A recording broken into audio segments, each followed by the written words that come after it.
Well, this time we'll call to order a special call meeting of the Beaufort County Board of Commissioners. Okay, thank you.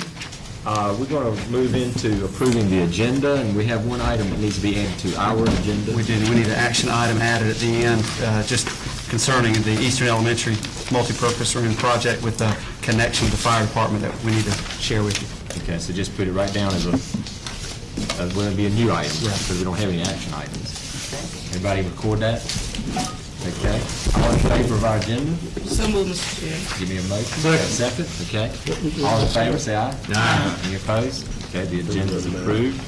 At this time, I'm going to go over and ask Mr. Isbell if he would ask grace on our meal for today. Let us pray. Lord our God, we praise and thank you for the privilege of gathering together. We thank you for calling us to leadership, and we pray that we might be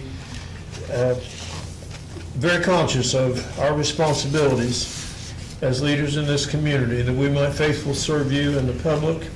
We ask that you direct all of our deliberations today and bless this food to strengthen us, that we might continue our service to you. In Christ we pray. Amen. Thank you, Mike. Now that we have the meeting called to order, we're going to take a recess. So, 15 minutes or whatever it takes, certainly not going to hold you to that, but this time we will just break to have a little bit of lunch, and then we'll come back and start up the presentation.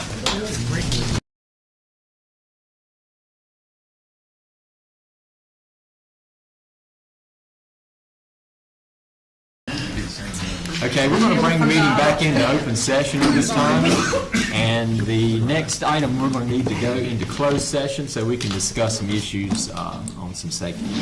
I move that we go into closed session as allowed by North Carolina General Statute 132-1.7 to prevent the disclosure of sensitive public security information.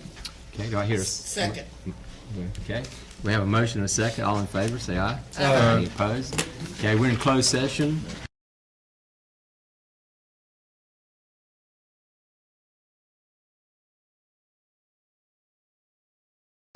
Okay, we're back in open session now, and Don will continue his capital presentation, and I'll be passing some hard copies around so you'll have something to follow with them. This won't be on the screen, did you say? He said capital was not on the screen. Okay. And the copy that you received in session can go on the front of what you already had. I mean, what you already had can go on the front of what she's handing out. As these come around, you'll see that the first line item that we have is the safety and security piece. And we've got that so that you see the dollar figure that's been drawn down for that. And then I wanted that we put page numbers on here. There are a couple things I wanted to point out to you, and you certainly may have some questions beyond what I share with you. The first on page 1, as you look at, and again, this is organized in terms of projects, the location, what our estimated cost is. Then we've got what we're proposing for the capital budget for 2016-17, and then we've tried to look at things that we wanted to at least be on your radar for the next 2 to 5 years, and then a 6 to 10 year window. And as we do this through the years, there'll be more things added to 6 to 10 year, I'm sure, as we go through that. But about midway down your page, we have the replacement of 2 activity buses. We normally have one of those each year to do the replacement in about a 20-year cycle. But we had an accident with one of the buses this year that was totaled. So there's 2 buses that need to be replaced. But to give you an idea of how old some of the buses are, the insurance money for that total activity bus came in at a grand total of $5,000. We just didn't get very much for it after that was done. So this would be the replacement. And one of the buses that we're looking to replace is a 22-year-old lift bus. It stays here at Central Services, and it is used by schools if they're doing either athletic events that would involve transporting a person who needed the lift, or if they were doing a field trip and they had a student that was non-ambulatory or had other reasons to have a lift. So that would be one of the buses, and then the replacement of the bus that was damaged. And then system-wide technology is really the biggest line item that you see here, $400,000 for everything that Mark Malick is responsible for in the system. As you move through, if you would, over to page 2 down near the bottom, there's a $55,115 item at Northside High School for replacement of cabinets and tables in labs 1, 2, 3, and 4. And these are 4 classrooms that are science classrooms. And through the years, if you know what the science tables look like, they have a different type of a countertop. They have sinks and plumbing that's involved with. Over the years, the plumbing has rotted the cabinetry and the hardware. And what we want to do is replace the science equipment to have it to where it needs to be. And we're looking at doing that over a multi-year span. So the first request this year would be for $25,000 of that $55,000 to do what we could with that and then move forward in subsequent years. And then if you would, over on page 4.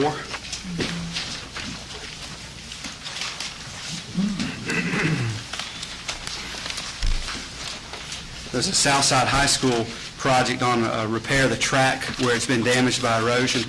We're doing significant work this year already in the current capital budget of going back over an area of the track that has had quite a bit of erosion. And Terry, I don't remember how many loads of dirt. There were a couple of hundred loads of 300 loads of dirt that have been brought in. That's step one of making sure that the erosion problem is fixed, but we've already had damage done to the track. So after we get the erosion problem solved, we want to go back in and taking care of the damage that was on the track caused by the erosion. And then as you scan down, you'll see that the overall total for the 16-17 request is $1.833 million. That leaves us with a total of 2 to 5 with projects that are listed of $3,326,580. That number I'm sure will change as we go through the next 2 or 3 years and we continue to add to that and address the issues that come up. And then we also wanted to put just the notion of the modular replacements. In a couple of our campuses, we have modular units that are well past their active life.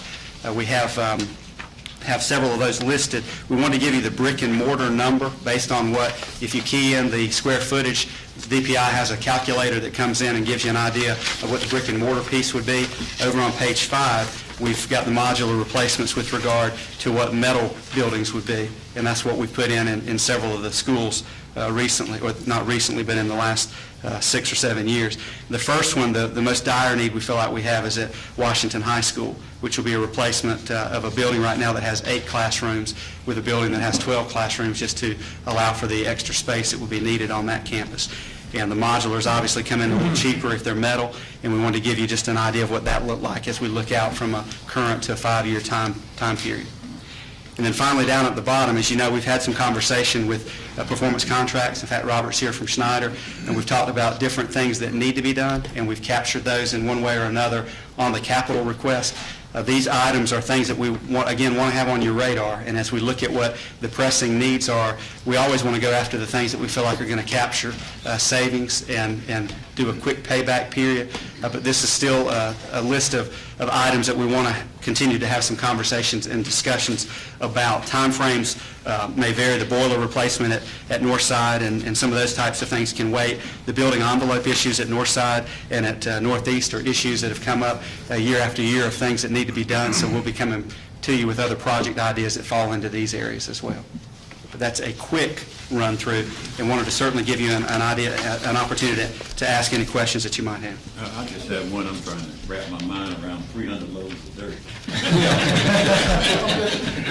I mean, I'm trying to figure that one out. Was that some flaw when the track was placed there near a ravine or? I'm not sure if I would categorize it as a flaw. Maybe Stan could describe, because I'm not sure exactly how it came about. All the storm water runs around the property, and they built the track up, and it dropped off at about a 45-degree angle down, probably 15 foot, or maybe 12 foot, to the bottom of the ditch. And over the years, they originally evidently sodded it to maintain it, but it washed away during some time prior to me coming here. But what they're doing is cleaning the ditch, straightening it back up, because the ditch become a snake ditch, and they cleaned it up, straightened it up. We put the culvert in, 24-inch tile with 2 drop inlet pockets, and then covering it back up and grading it to level off the end of the field. So it'd be a much more idle peeling and easier to maintain. Before they had to push mow that hill because it was too big of a slope to mow, so it'll be better for all. But they installed the pipe and they're hauling dirt as we speak. What's going to stop the erosion? What have you? We've leveled it off and done it and graded it, and so it will no longer have that slope. We've made it flat level, and all the water goes through a pipe. That is on the west end of that field, isn't it? No? Yes. Yes, Yeah. northwest. Yes, sir, west end of town. Didn't you look at that about 2 years ago? Yes, sir, it was an approved project, it's done. That's being done now, it was already funded. I got another question. On Washington High School, replaced these modules, 12 classrooms, is that correct? Yes, sir. The current building has 8. They have 8 in it now. That's right. And DPS,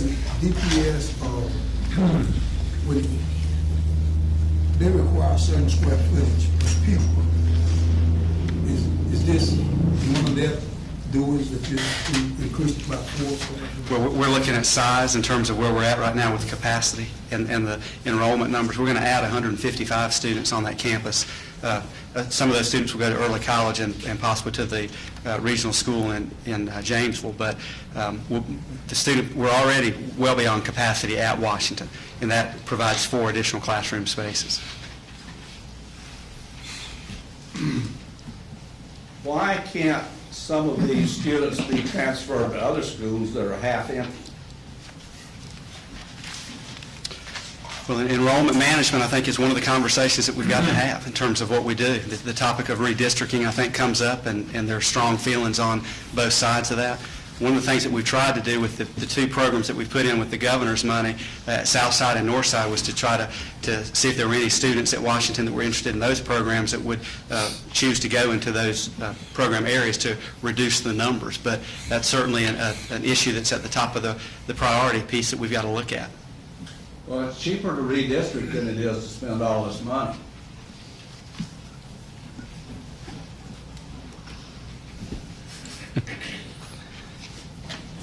So what does the board think? You want the capital and keep the districts like they are?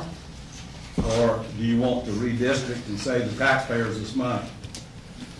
Well, actually, it's a conversation that's worth having. I don't doubt that.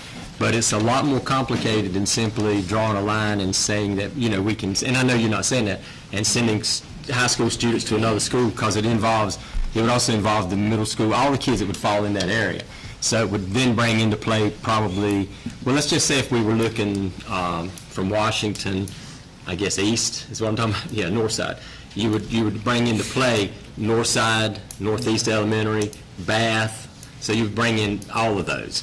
How you would get to that point with all the parents and that would be involved to agree to that might be a long discussion, but it would be one that can be had. No doubt about that. No doubt that you can have it. In the past, when we have floated this idea around, typically there was no support for that. There was zero support from the community. So until we can decide on how to sell that plan to the community, if it can even be done, it doesn't matter what we decide, because I guess what I'm saying is we can draw a line, but if they don't go, they don't go. You're saying it's a political issue.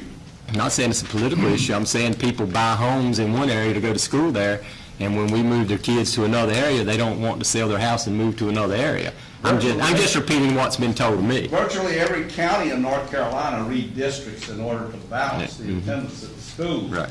It's not fair to ask the taxpayer to spend millions and millions of dollars to build a school and then to say that you guaranteed somebody a school. I don't think that that's the way it works. Yeah, and I don't actually think we've actually said that we guarantee anybody a school, but I hear what you're saying. I didn't say guarantee. I said people don't want to change where they're living at and sell their house and move to another area because we moved their kids. That's not saying that I said we guaranteed them anything. I haven't said that. Well, that's why we elect a school board to balance these things. As a commissioner, I expect the school board to do the most economical thing for the taxpayers of the county. And if that's redistricting in order to get the schools properly balanced. See, I happen to know there are 2,000 vacant seats in the schools in Beaufort County. There's 9,000 and something seats available in the schools in Beaufort County that meets all the standards. You've got about 7,000 students.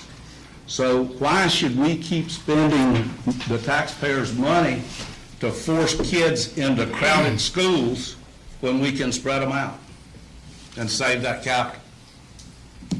We may have open spaces in high schools, but Right. you've also got to look at the feeder schools, the Right. elementary, middle schools. I mean, if you redistrict between between Washington and Northside, Bath doesn't have the Bath space. don't have the room to put the kids.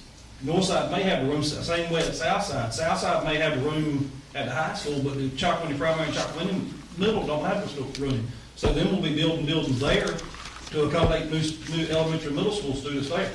So, And that's, this isn't, I mean, we're just talking about full classrooms. We're talking about, what we want to do is get rid of modular buildings that have been there for 25 years. That people people fill. are falling through the floor of. right. Is what we're wanting to do. And we're just adding 4 additional classrooms to the 8 that are overflowing right now. Well, you know, the fact that those units are completely worn out and need to be replaced, we're back to the nub of the issue that we've been talking about. And that is, do we spend the capital on this, or do we redistrict in order to get the balance within the school system? Keep in mind, you've got 2,000 empty seats in a 7,000 student school system. So this gets to be an easy thing to do when it comes to the taxpayers' money. But it's also the taxpayers' children getting quality education and having a decent place to go. You're saying some of these schools are substandard and children should not be in them? No, I'm not saying that. Are you saying to put a pre-K on a bus to ride from Bath to where? What I'm saying is it's up to the school board to balance these things to meet the standard. And what I'm saying is that we don't only be concerned with the monies, we have to be concerned with the students getting to school, staying in school, and the parents. So it is a conversation we need, and it may not be now, but you need to be open for our concerns also. Well, before we spend all of this money on these units, this capital, right now is the time to solve this problem, because you build those new units and you've wasted money even if you redistrict. So what you're saying is, give us the money for the units, we're not going to redistrict, is what I'm hearing from the board. And it's up to the taxpayers as to how much of that they want to pay for. And I have a request on the units that are being replaced. I would like to visit those units. Okay, yeah, I mean, that's fine. Mr. Yes, sir. Chairman, Yes, sir. I'm not a school board member, but I recommend when you start to talking shipping children all the way across this county, that you have your meeting at one of the high schools or the community college or something, because this place won't hold it. Well, And the thing that you're talking about, those 5 units, is even if you started redistricting today, and the possibilities of having lawsuits because of redistricting, those modulars will be fell down, and somebody be hurt, before you can sell this thing about redistricting these folks' children. Well, I want to say one thing. Talking about hauling children across the county is a red herring. We all know that what we're doing is shifting lines. We're not going to be transporting children across the county. That's a red herring to inflame the public. What we're talking about is adjusting lines, school district lines. okay. Yeah, I'd like to go back to what Butch was talking about, just so I can understand it better. You're saying, Butch, that if we redistrict, then places like Chocowinity Middle School will not have the capacity to take the redistricting. Is that what you're saying? Yes, sir. That's my feeling. Just about every other middle school will be in the same situation. Our high schools are where the crowding problem is at. No. For Well, instance, Washington High School is a crowding problem. yes, Washington is, yes. For instance, The north side and south side, they're the ones that have the classroom. right, for instance, what I think Butch was saying, let me just see if I can kind of summarize this. Let's look south of the river. No one's disputing the fact that there's probably some additional seats at Southside High School. But if you redraw a line to wherever it would need to be, and I mean, we can have this conversation. Nobody's saying we can't have a conversation. But when you move those kids to Southside High School, you're going to be moving kids as well in those families to other schools. And we already have Chocowinity Primary on that side of the river closed for transfers because of capacity issues already. Matter of fact, if you look on the Capitol, you'll see it's in our second-year plan to try to do something with the modular units there, because we also have 2 issues at that school in that side of the county. Years back, we had a fire and we moved 5th grade off the campus. fifth grade actually belongs in a K-5 setting, not in a middle school setting. We currently are housing those at another place. So it's, as I said, when you discuss this, it's a lot more involved than just moving high school students. We would have others as well.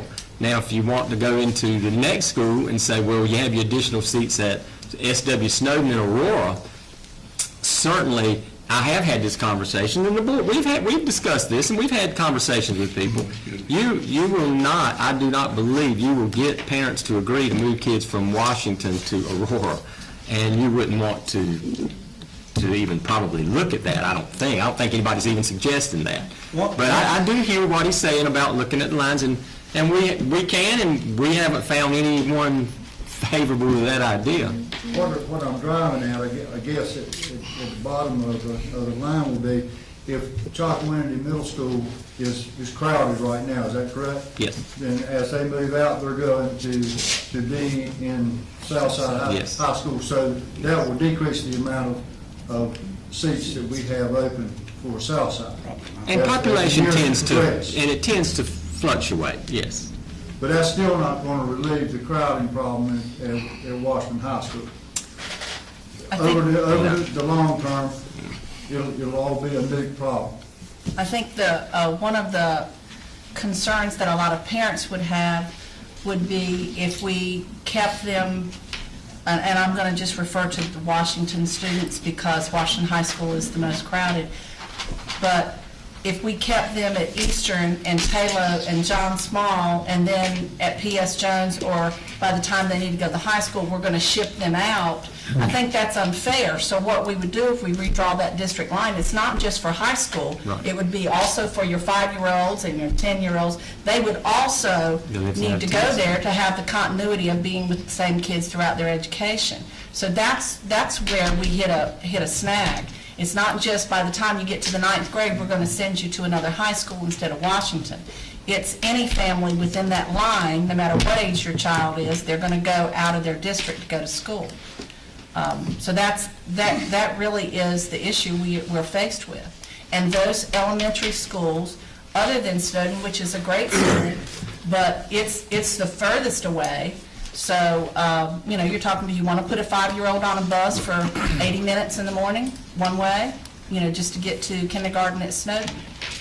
But we have talked about it, obviously, and we'll continue talking about it. It's not something we're ignoring, but that's also not something you're going to jump right in and do and be done with it. I think it's going to take conversation between us and the commissioners, because it's going to take an entire village to sell that.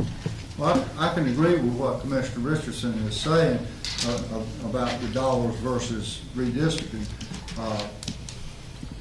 But when you start dealing with parents all over the county that don't want redistricting, I think that's a horse of another color.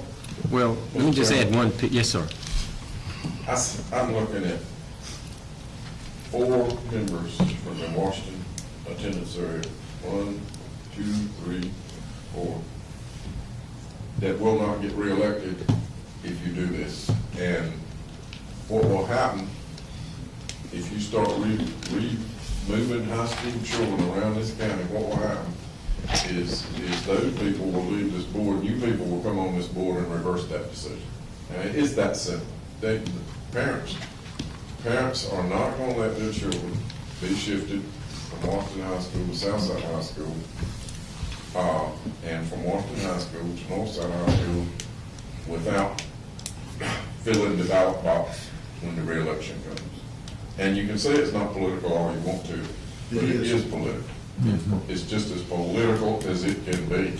Well, I'll take the If you start redoing district lines in this county and start overturning things that have been in place since I got here 50 years ago, and they were in place before I got here, it's going to be really, really difficult politically to do. It's just not. I just don't think your school board will turn over and they will reverse whatever decision the school board makes. I agree with Commissioner Belcher, and would also add that I'm the parent of 3 children in 3 different Washington schools, and when they go through 4 schools and end up graduating from P.S. Jones, and a board is going to tell me that those kids are then going to have to leave all of their friends. The social aspect of school is just important as the cerebral education, getting the knowledge part of school in my mind. That's a big part of it.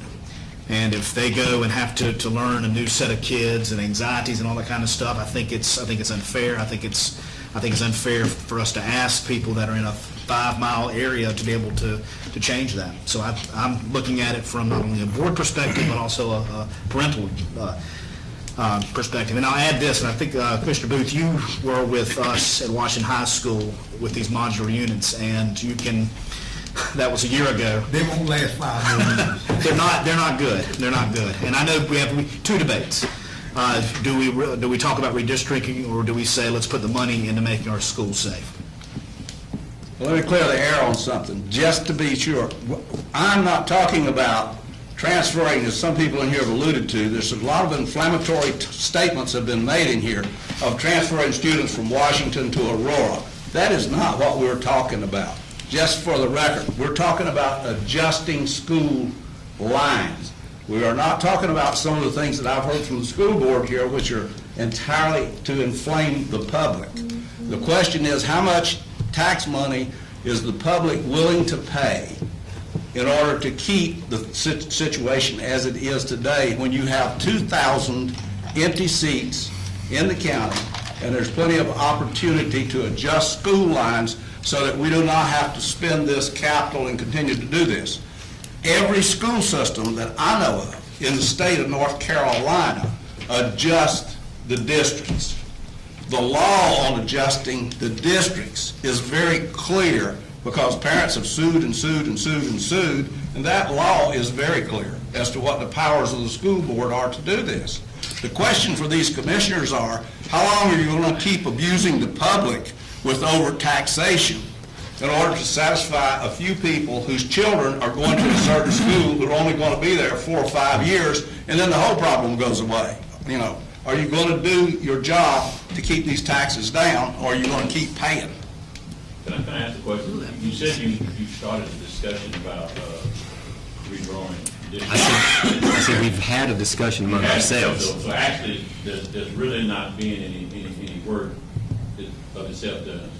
But my question was going to be, what would it look like versus the amount of money we're talking about right now? I was just trying to get a comparison as to You mean what would be the cost of redistricting versus replacing the modular?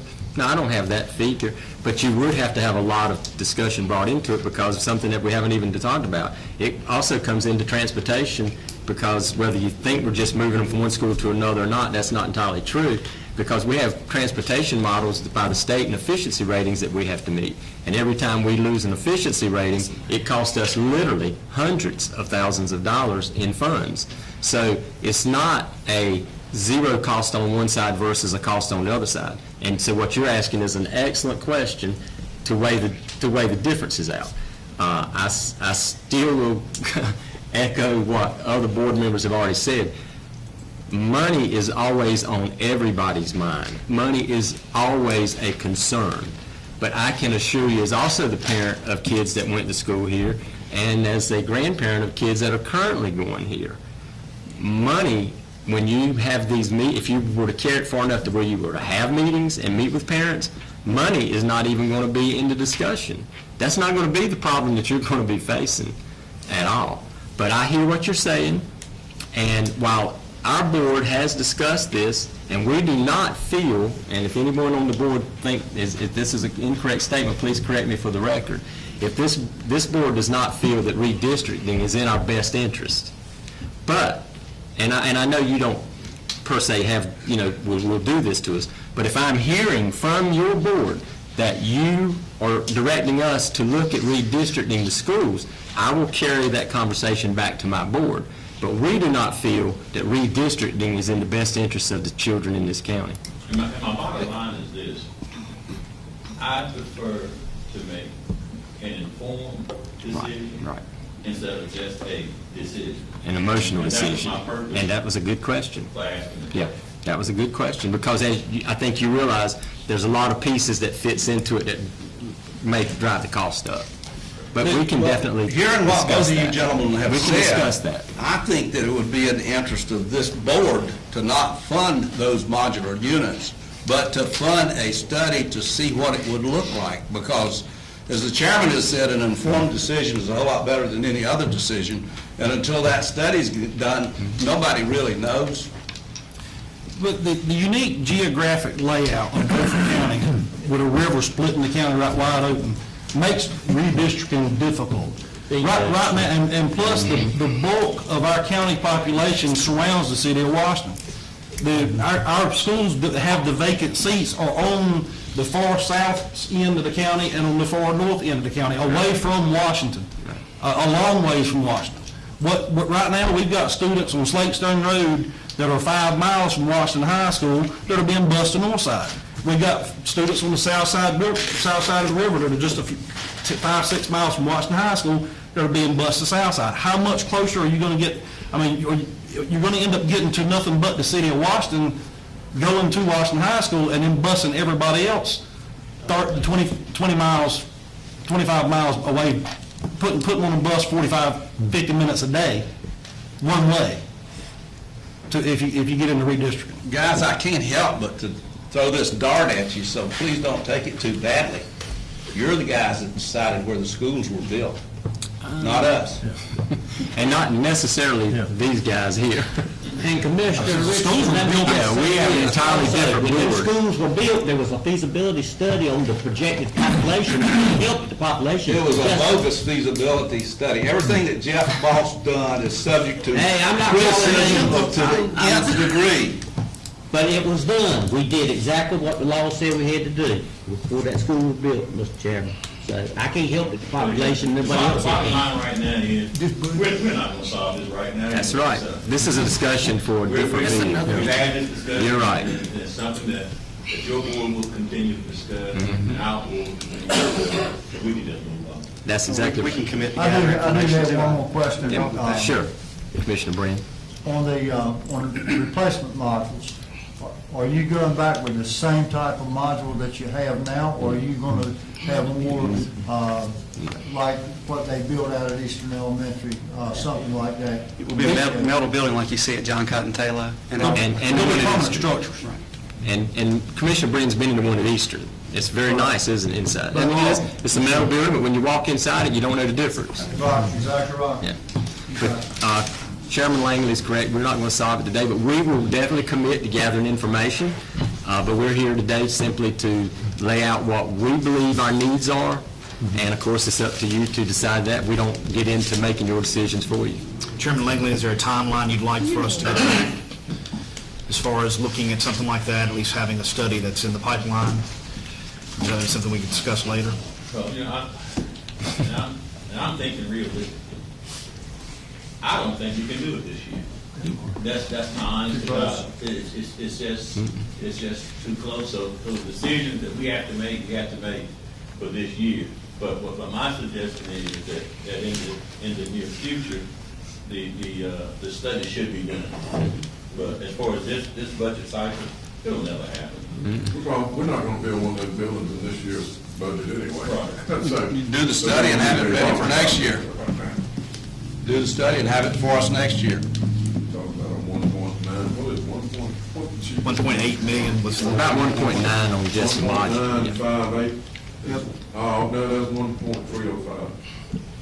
So that's, that's not gonna happen, out of this budget. Okay. So We don't have that. And I'll You wanna have wrap that up responsibility capital? of pulling that together Yeah, wrap and up getting the capital. information on who does that type of study and what kind of costs would be involved in it. Okay. Any other capital questions? I just want, in your system-wide technology piece, any anticipation on, the governor's come out with some infrastructure, technology infrastructure proposals, don't even know what that looks like yet, any crossover you're thinking? There may be a lot of that. We did with the federal ARA money a few years ago. We did a lot of wireless conversions and pieces of technology like that. So we're in a good place as far as that money goes, but we don't know the details yet and whether it's going to impact every school and every school district or not. But that's probably half of where we really need to be on the technology side. So there'll be ample opportunities to be able to expend those funds in the system-wide technology piece.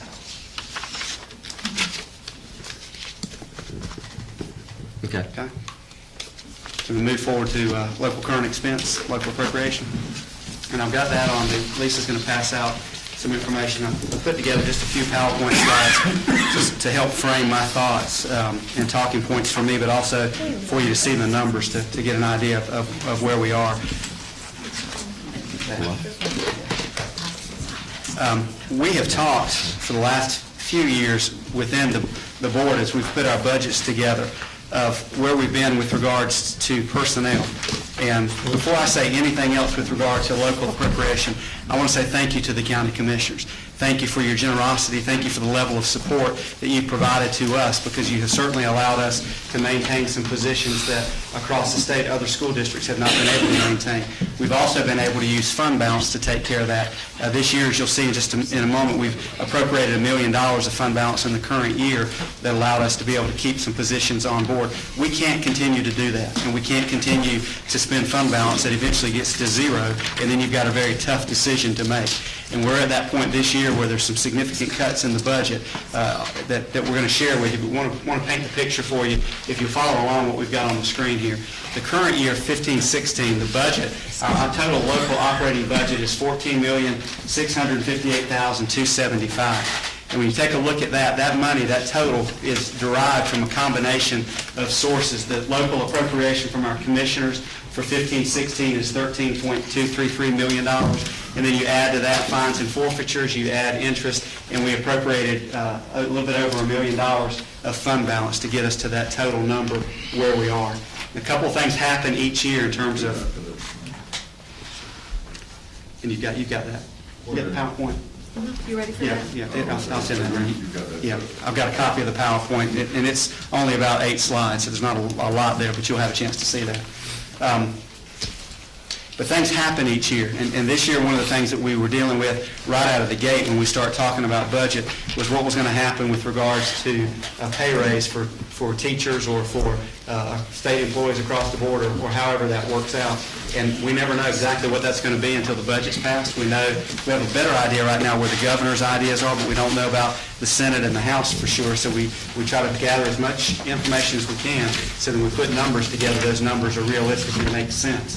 So the two things that we're looking at in our local budget this year, the first and the foremost, which is over $800,000, is a salary and benefit increase. As you all know, if that increase is given to the state employees, we try to pass that on to our locally paid employees. Federal programs pays for it out of their grants, which means that they may have fewer people that they can employ, but we don't pick up the additional cost for that. But then you've got folks that are in different areas that are being paid from different sources.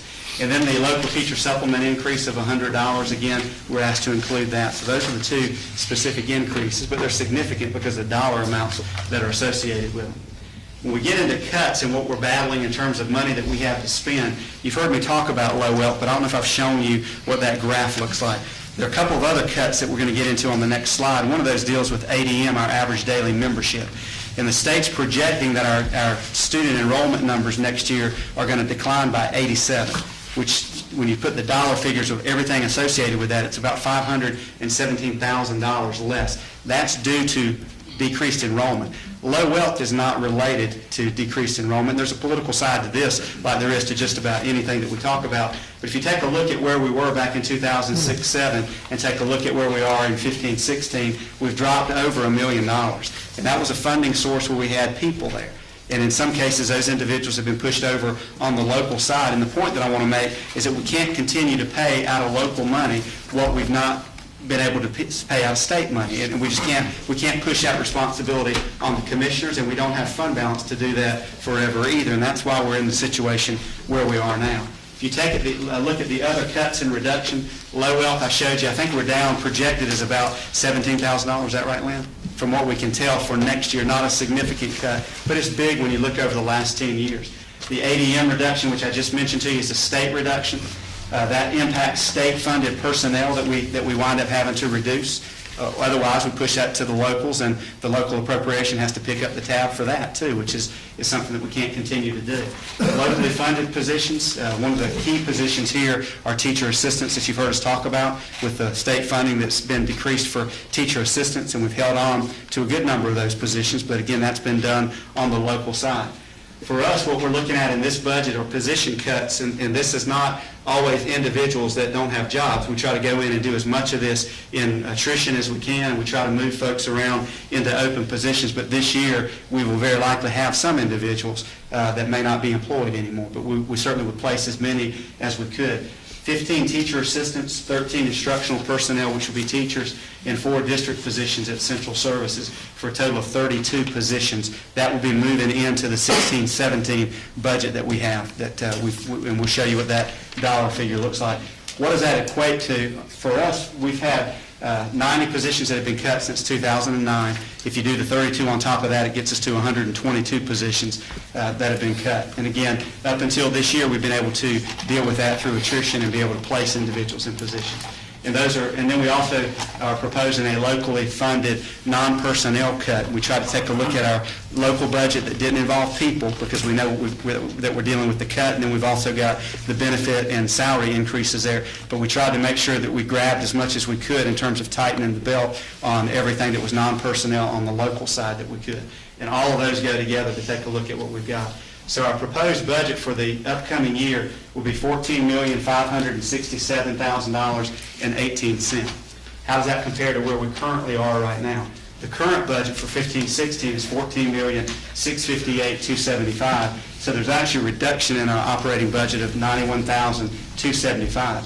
And I think if we left it there and walked out of the room, we feel like we've reduced our overall operating budget, and we have sustained significant cuts, but we feel like we've done quite a bit of work. The issue for us is fund balance allocation, and that may trigger another conversation that we need to have. But I wanted to show you what the budget request would look like here. If you take a look at the 15-16 adopted budget, and this is just putting numbers behind what was on the previous slides, the salary and benefit increase and the local supplement increase are additions that we're looking at. And then we've got the reduction of locally funded personnel and the reduction of the locally funded non-personnel costs, and that yields a net reduction of a little bit over $91,000 and yields that bottom figure, which is a slightly reduced number for our operating budget. What our proposal includes is that we have that $14.567 million budget request, and then take out of that $266,000 for fines and forfeitures, which is lower than what we have in the current year because we're not collecting as many fines and forfeitures. So that projection has been reduced, which would lead a local appropriation of $14.3 million, which is actually an increase of $1,067,000, which is about 8% increase from where we were. But that would be the request in terms of the request made by the school board to the county commissioners.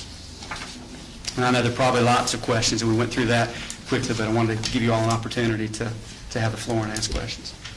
Questions, commissioners? Yeah, I got one.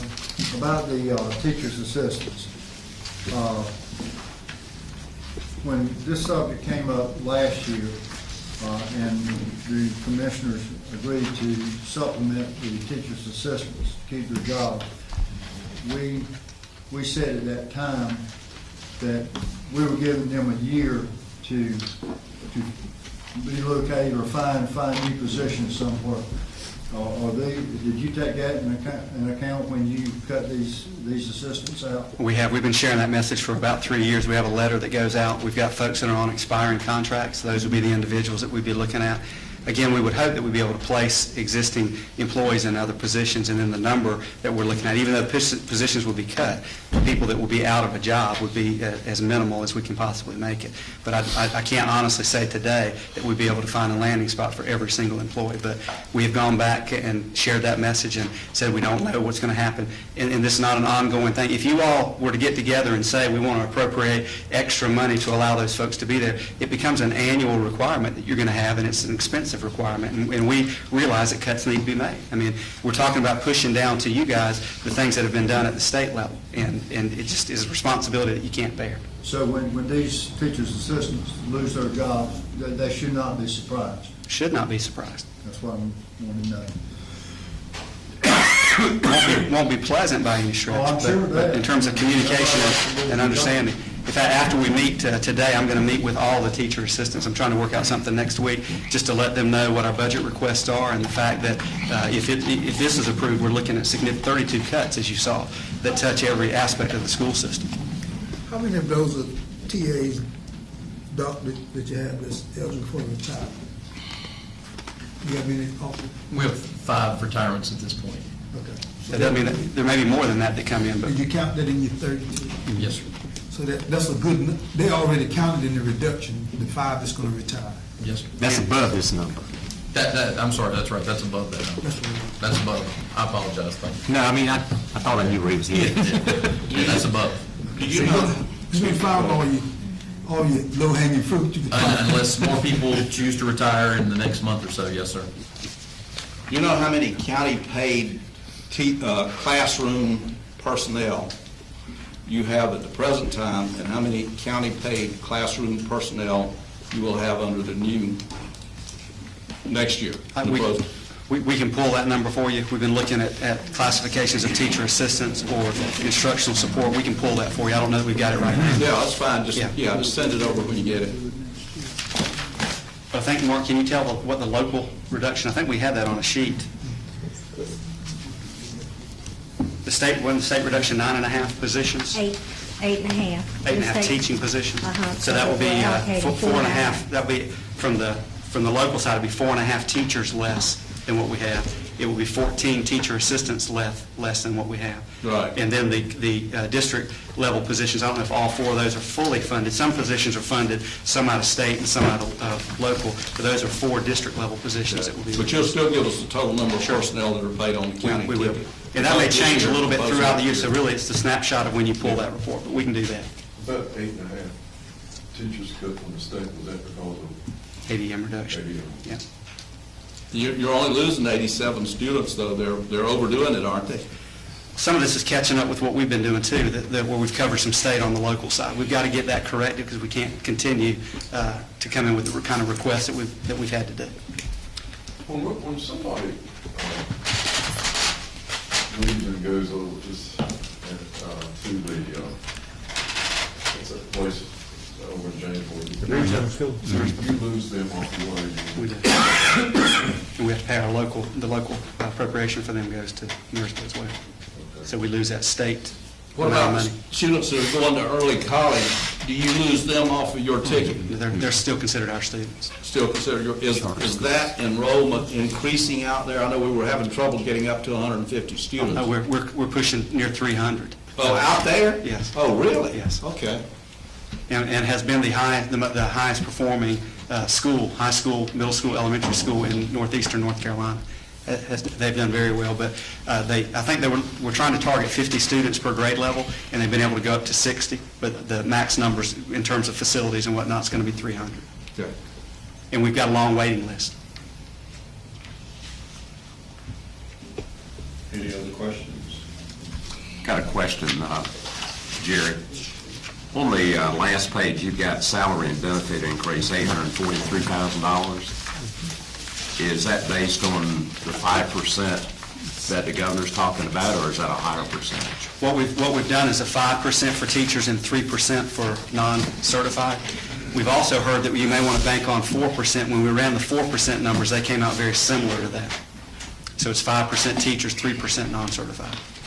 So that number would go down if... Could go up, but could go down a little bit. Yeah. But from what we've heard from folks in Raleigh, the politicians and folks in education, that was the number for us to use for planning. And and that brings up a really great point. It's difficult to build a budget when you don't know for sure what you've got coming in. And you try, I don't ever want to give you all the impression that we're padding or that we're coming in high knowing that we're going to hit it low. I would rather be transparent and then come back afterwards and say this is what's happened in Raleigh and we need to readdress and look at that. But we've talked to lots of folks that are involved in school finance and several folks that are involved in the General Assembly to get an idea of what that number may look like, and this is what the planning number is. And that's an excellent question also, Commissioner Wars. I was going to bring that up just before we close because they started out with 10%. They've been throwing percentages all the way from 10% down, which I don't think any of us believes that's probably what's going to happen. But you can see the uncertainty for us. 10% would drive that number through the roof. And Well, We the just governor's not got sure to what's get going to happen. reelected, so that's really what's going on. It's Well, politics. you know, we've actually commented several times, but it's an election year, so you don't ever know. But that's the whole problem. We don't know. But that number is probably very close, and it wouldn't surprise me if it didn't go up just a little bit.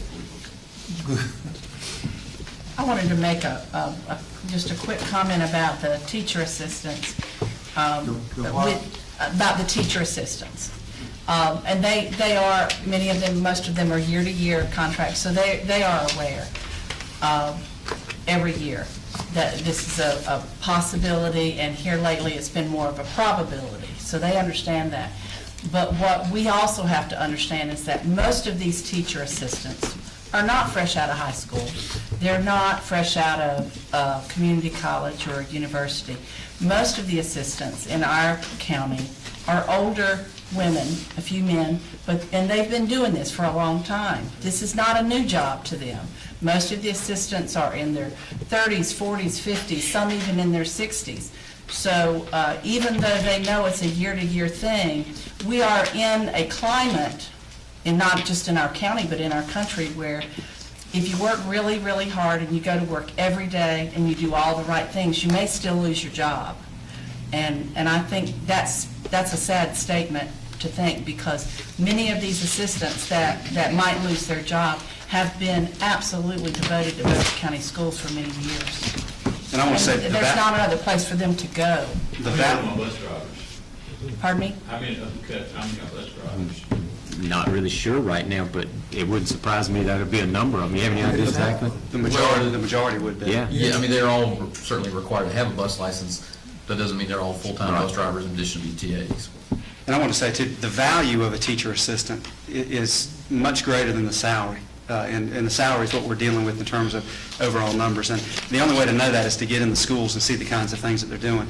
And I think the days of having somebody that runs copies and puts up bulletin boards and does that type thing, the teacher assistants are in the classroom. They're the right arm of the teacher. They're doing a lot of the breakout group work with our students, particularly with the focus on literacy that the state has on K-3. We need every single one of them in the classroom. And it's just difficult. So when you lose them, you're not losing a non-integral part of the school district. You're losing somebody who's very important. Can I add just one thing? I don't drag this out, but back under, they don't have to turn, they don't know where it's at. On page 3 where it says cuts and reductions, I can appreciate the way the presentation was put together, and you did mention it, but 13 instructional personnel. Okay, scratch through that and put 13 teachers. That's teachers. 13 what? That's teachers. Instructional personnel is a real fancy name for teachers. Even though we may have people that retire and we may have people that choose to leave for whatever reasons, and we transfer people from one place to another, that still will be 13 teachers less, and can affect, I've talked to people at the high school level already about some of this, and it will affect possible class offerings. There can be classes that we might currently offer as an elective that we will not be able to. And so you also run the danger of having parents not getting for their children what they might be wanting to get if it doesn't become available to us online, which if we run it to an online, there's a cost to that too. But the real world side is that they actually end up, you lose kids due to not having what they're looking for. Then when they transfer out, if that were to be the case, that money's gone too. So you begin to get in this catch-22 spiral, and it just keeps building upon itself and building upon itself. But I just wanted to make sure that instructional personnel means teachers, people that are teaching our kids today. And what we have to do is go back and look at our allocation formula of how we allocate teachers. And a lot of that's based on student numbers. There's some guidelines that we have for early grade levels from the state. But then when you get into high school, foreign languages or high-level sciences or math, things like that, it may be where we have to start doing more virtual. And we have the ability to broadcast, have a teacher at one of our schools to broadcast to the other two. And I think we have to get into more of that to utilize and be as efficient as we can with both people and the equipment that we have. But as one high school principal mentioned to me, find a student that will be successful taking advanced calculus online without a teacher in front of them. That's not going to happen. That's right. It's not going to, wouldn't for me anyway, Commissioner. It wouldn't for me with the teacher in front of me. Yeah, I was going to say, I probably would make it with 2 teachers in the room. But anyway, it's something to think about. Well, I'm not adopted. When you began your presentation, you said, thanks to the commissioners. And I'm not, this is not political. This is Ed. I'm not up for re-election. You and your board have done an outstanding job handling the resources that we have given you. And this is a team effort, and we want to thank you for your leadership and your openness that you have done with us. Thank you. And if you will listen to our meetings from time to time, I know you got better things to do than listen to our meetings.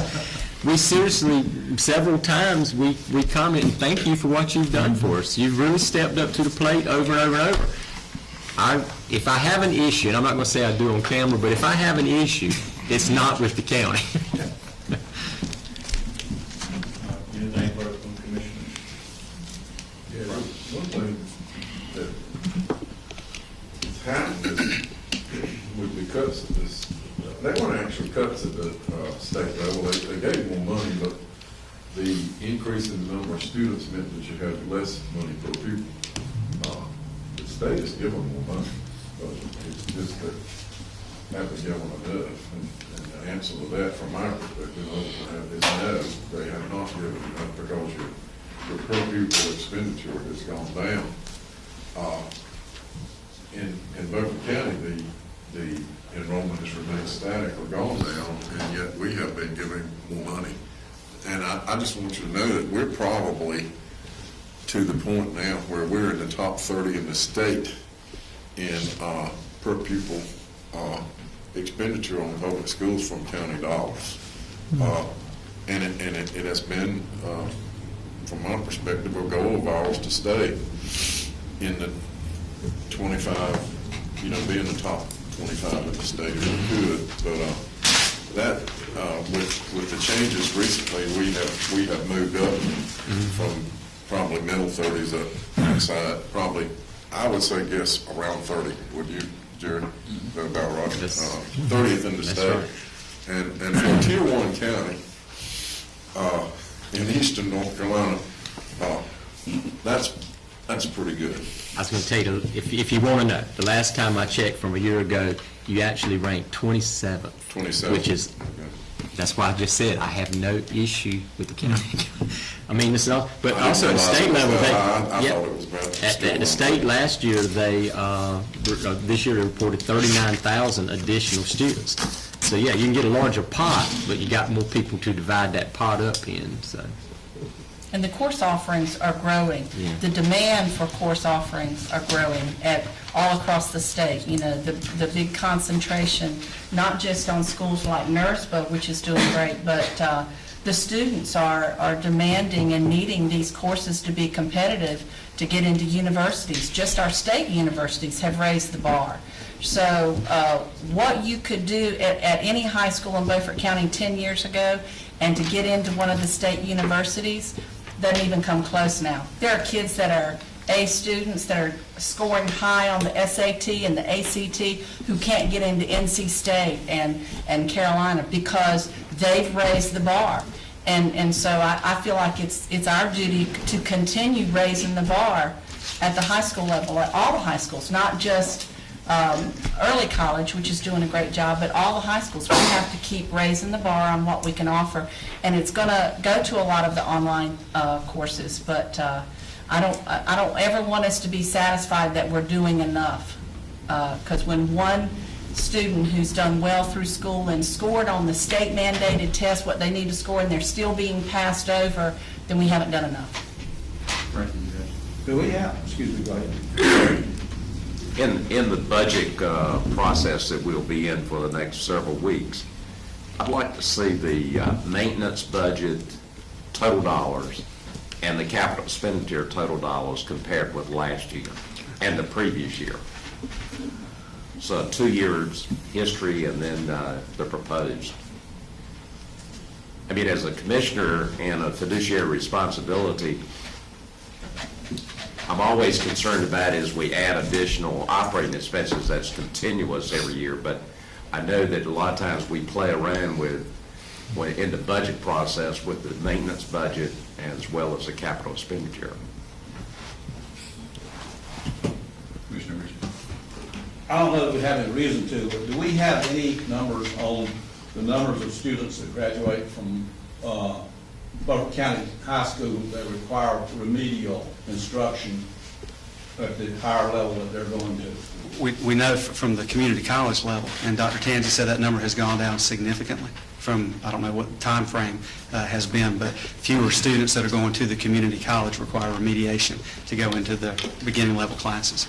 I know they've got the statistic because she shared that information with me. I'll get that for you and share the numbers. That would be great if you would. Yeah. Yes. Maybe over a period of years. And I'm not sure what kind of data they track, but I'll see what they've got and share that with you. Anything further? Commissioners? We entertain a motion to adjourn. So moved.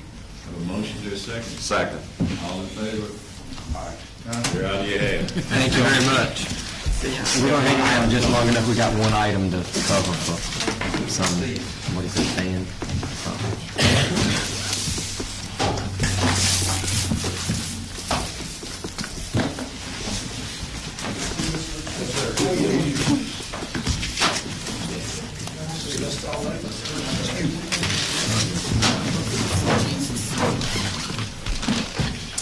Thank you very much.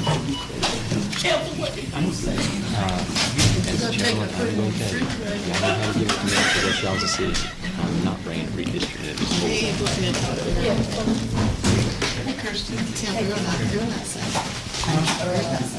No, he can get it down.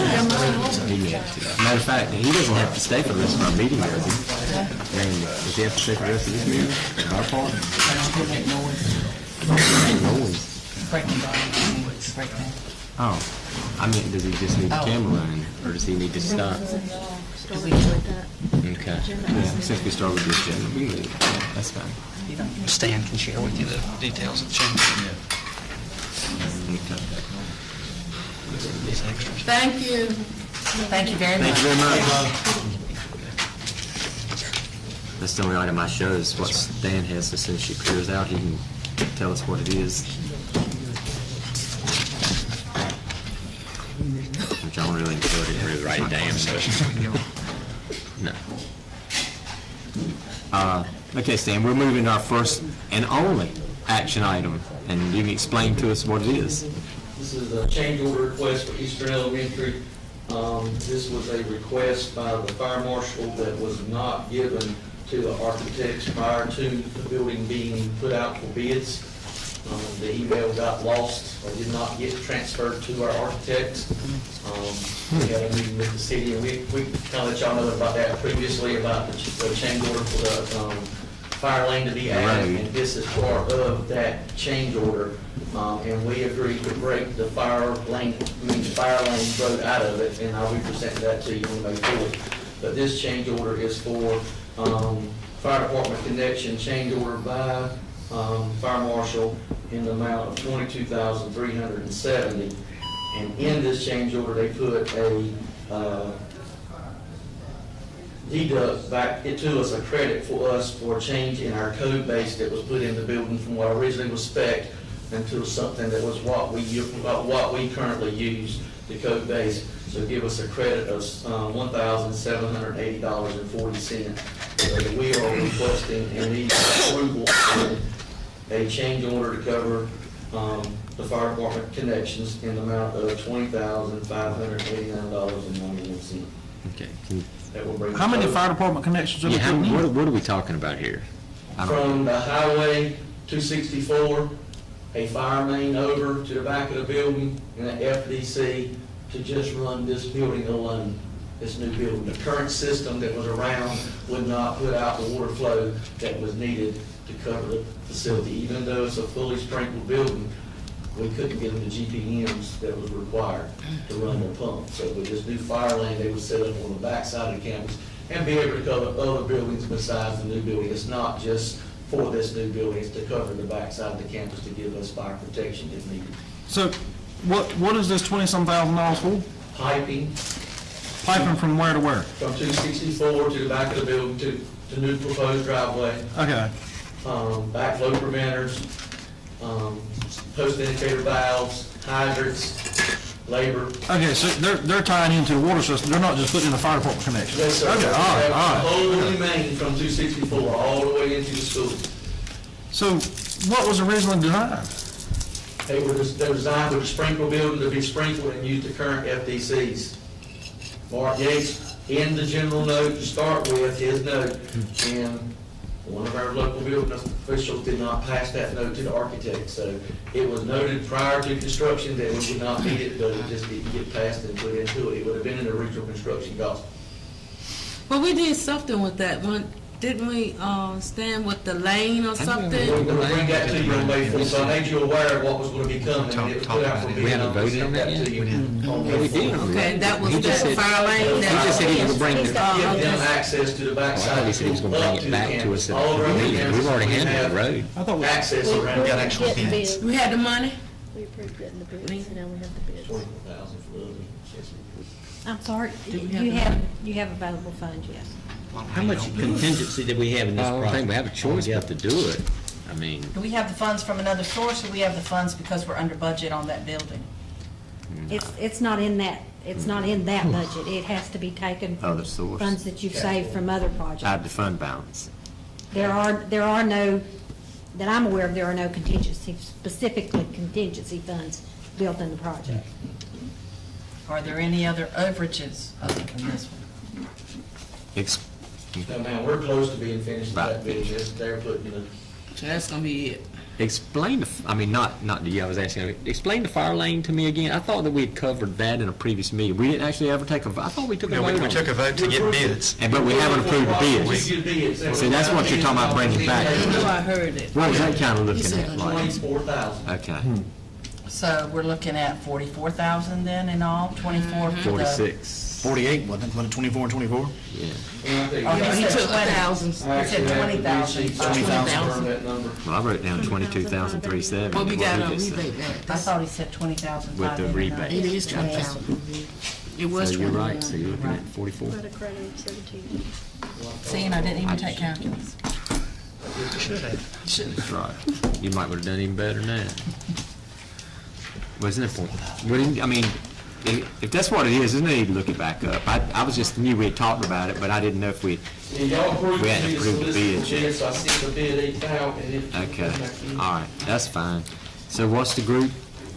I don't I know. want to say, what are you thinking, but I was going to say, do we have a choice on They this? can't open the building without it. I was gonna say, we got the money. Move to approve. Thank you for doing that. We have a motion and a second. I will ask any other questions, but, okay, all in favor say aye. Oh, no, not with that. You got a question? Not with that. No, Okay. I'm sorry. Anybody opposed, since we can't open the building without it? Okay, then I guess that's approved. Going forward, not that we're going to be building anything else for a while, but we need to make sure this kind of stuff doesn't happen to us. Thank God we had the money. Well, the only way we can do it is we go to each person individually and say, do you have any more comments? Because it got lost in the way, it was, Yeah. Contingency. I can tell you, that's this right. email got lost in, but I ain't calling Yeah. you, so it was. Well, yeah, No need to. I understand, but whatever, God want us. I would think whatever the fire marshal requires, we need to, anything else we build, that needs to be first and foremost what we look at and make sure we check it all out. Turn the water faucet on, see if you got enough water Don, I first. have, the question that I have is. Yes, ma'am. Where is the 9,000 vacancy seats in our system? Well, actually, 2,000. I mean, yes, yeah. 2,000. Where? I can give you a breakdown of our capacity numbers based on the work that Jimmy Height did to show you, because we use that every day when we're looking at whether we're closing a school or not. I can give you that breakdown. Was that the only? Truly 2,000? I can tell you exactly what the number is. I don't know off the top of my head where it's at. that's a number that is disputed. I don't know the exact number, but it fluctuates somewhere between a DPI number and a number by Jimmy Height. And that number goes as far as from 1,100 to 2,000. So, you know, this wasn't the meeting to dig into that, and still not. But, yes, I've seen the file. Actually, I have a copy of it as well, and what Don is saying, the high is 2,000 and the low is down here. And I do know this number in my head. Out of the 1,100, because I added it up recently, for what reason I was looking at that, I don't know, but about 900 of those just revolve around about 3 to 4 schools. And you can guess which schools those are. In other words, it's not spread all over the county like you would think. It's And mostly in that was the point I preschool. was trying to make. Right, I heard you very well. Those empty seats are on that end of the county. I heard you very well. The major overage, or, well, I don't know what that's the right word, but the seats are at Northside, Southside, Snowden. Are That's there the any major other seats right there. action items? And Lisa? Northeast had some. That was the 4 schools. The 4 schools. I'm sorry? I said, are there any other action items? No, actually, I was getting ready to ask Don, is there anything else? No, sir. Did you have something on your mind? No, I was just going to Okay, motion to let's go. adjourn or ask Second. to speak. All right, got a motion and a second. All in favor? Say aye. Aye. We're out.